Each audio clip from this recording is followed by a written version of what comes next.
kind of was what I'm learning is also that, hip hop is seen differently by everyone. It's open to interpretation, which I think is cool. I'm falling more and more in love with it. Yeah. And all of its potential, all of which it has done and all of which it will do. Yeah. It's really a cool wave right now because it's growing so quickly. It blew up so fast, and we haven't seen artists launch themselves as largely as artists like Snoop Dogg when he first came out, 50 Cent when he first came out. I mean, look at how Lil Nas X came onto the scene. He's crushing it right now. Old Town Road. Every song he puts out turns to gold lately. It's like he's brilliant. These rappers are bursting on the hip hop. Like, no one came out like 50 did. Get Rich or Die Trying. I mean, come on. I can't He's so think of gangster anyone. He started singing. He started singing as a gangster thug. Like, he's gonna get eyes. It works. It's brilliant. He was that Get Rich or Die Trying album. First, we have to just pay a little homage. Classic hip hop record. Big. Who bursts onto the scene like that? I don't even think Eminem came on that strong. No. I'm pretty sure 50 has that reputation for he's here now. Exactly. It was always Yeah, it's like whether you like it or not, he's in the game. I love kind of the conversation around positivity, was the mission of the positive kind of rapper, the positive kind of energy that you give off, was that always kind of the goal, or did you kind of find this along the way, like hip-hop needs something like this? Yeah, I found it along the way, a little bit that not hip-hop needs it, but I feel like hip-hop can benefit from this contribution. And then also, I don't want to say in a panic, but I was unclear around what lane I wanted to be in. What was my brand? And I was preparing for an interview a couple of months back. I was like, how am I going to, what's my elevator pitch? What am I going to tell these people that, oh, yeah, you're a rapper, but, why? Why are you a rapper? What are you rapping about?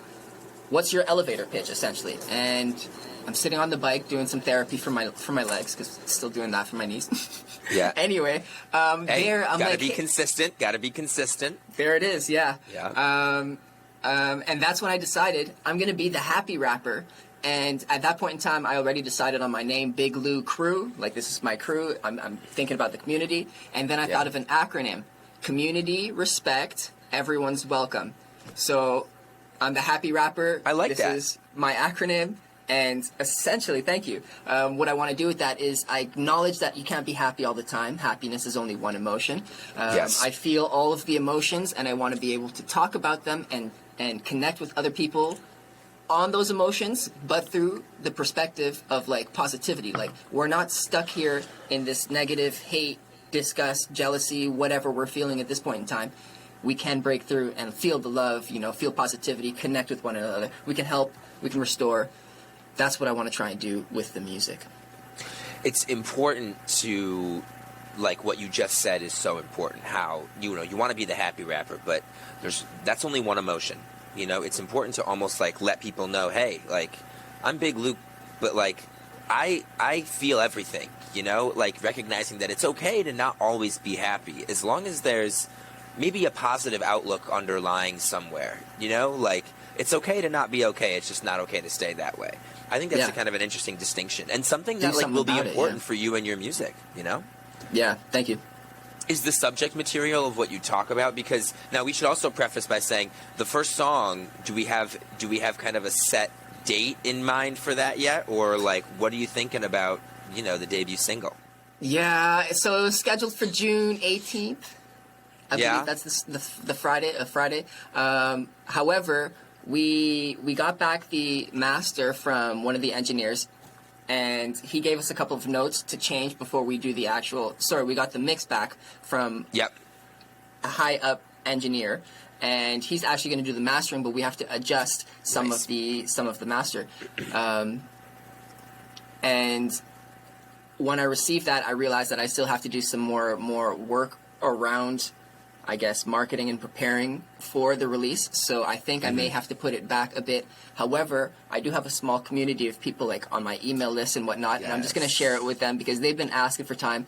So when it's ready, they can hear it, and then I Yes. suppose the world, I'm aiming for July.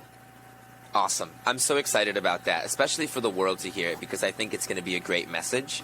And I'm excited to kind of see the debut, you know, especially from like a fan perspective. That's going to be cool for me. I'm definitely going to share it with you earlier, though. You know that. Oh, well, I'm excited about that too. But like, it'll be fun to see people's reactions to the music, Yeah. you know? Yeah. So I'm excited for that. And of course, I appreciate, you know, the Underground Connect. Hey. I'm interested to know, kind of, can you give us almost a little bit of a preview? What kinds of things are you excited to talk about in your songs? Well, the first song that I'm putting out, which isn't by mistake, I like to think that I'm clever, I don't know, is more introductory around myself, my beliefs, Yeah. who I am, what I'm looking for. It's called As a Crew, and essentially I'm inviting other people to join the community, to feel good, to dance, to like have a little bit of love for one another. Yeah. But it's very short, it's a short song, it's quick, and it's high energy. And then after that, I'm going into a song that's, I guess, quite the opposite of happiness. We're going to be talking about depression. It's a story that a friend of mine told me of his, and then I shared it through my perspective, almost telling other people his story, but not specific to him. Yeah. And that's less dancey. It's more, it pulls on your heartstrings more, but it's still uplifting. So I'm interested to share that. But after that, I've got different styles that I want to try and incorporate. I've got Latin influence, I've got Caribbean influence. So if I can include all of these different styles into the music to really create a new fun experience, then I'm about that.